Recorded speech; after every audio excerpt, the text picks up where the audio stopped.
नमस्कार मित्रांनो, आज 26 जून संपूर्ण महाराष्ट्रात हा दिवस सामाजिक न्याय दिन म्हणून अत्यंत अभिमानाने साजरा केला जातो। कारण आजच्या दिवशी 1874 साली अशा एका राजाचा जन्म झाला ज्यांनी आपले संपूर्ण आयुष्य उपेक्षित आणि शोषित वर्गाच्या कल्याणासाठी वेचले। ते महामानव म्हणजेच रयतेचे राजे, बहुजनांचे तारणहार आणि समतेचे पुरस्कर्ते राजर्षी छत्रपती शाहू महाराज।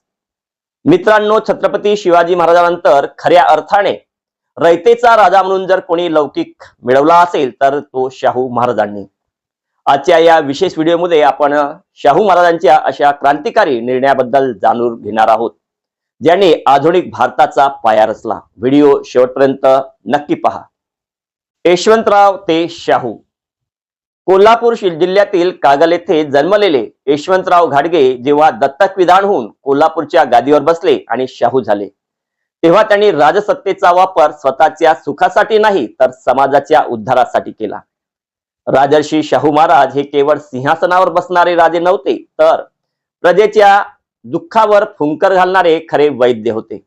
त्यांनी आपल्या कार्यातून पुढील महत्त्वपूर्ण क्रांती घडवून आणली। शिक्षणाची क्रांती आणि सक्तीचे प्राथमिक शिक्षण। महाराजांनी अचूक ओळखले होते की समाजातील अज्ञान आणि गरिबी दूर करायची असेल तर शिक्षणाशिवाय दुसरा कोणताही पर्याय नाही। म्हणूनच त्यांनी कोल्हापूर संस्थानात प्राथमिक शिक्षण सक्तीचे आणि मोफत केले। मुलगा शाळेत आला नाही तर त्याच्या पालकांना दंड होईल असा धाडसी निर्णय घेणारे ते पहिले राजे होते।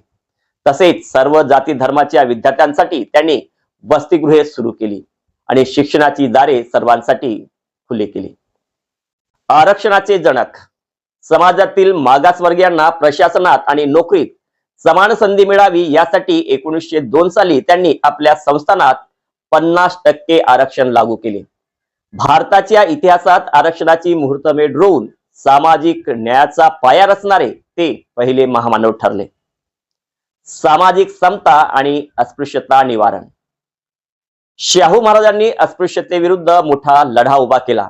त्यांनी सार्वजनिक पानवठे, शाळा आणि दवाखाने सर्वांसाठी खुले केले। एवढेच नाही तर त्यांनी आंतरजातीय आणि आंतरधर्मीय विवाहांना कायदेशीर मान्यता देऊन समाजात समता प्रस्थापित करण्याचा ऐतिहासिक प्रयत्न केला। डॉक्टर बाबासाहेब आंबेडकर आणि शाहू महाराज यांचे नाते। डॉक्टर बाबासाहेब आंबेडकरांच्या उच्च शिक्षणासाठी आणि त्यांच्या मूकनायक या वृत्तपत्रासाठी शाहू महाराजांनी भरघोष मदत केली। माणगावच्या ऐतिहासिक परिषदेत त्यांनी बाबासाहेबांचा गौरव करताना जाहीर केले होते की डॉक्टर आंबेडकरांच्या रूपाने तुम्हाला तुमचा खरा नेता मिळाला आहे आणि एक दिवस ते संपूर्ण देशाचे नेते होतील। त्यांचे शब्द आज किती सार्थ ठरले आहेत हे आपण सर्वजण जाणतोच। शेती आणि उद्योग क्षेत्रातील योगदान।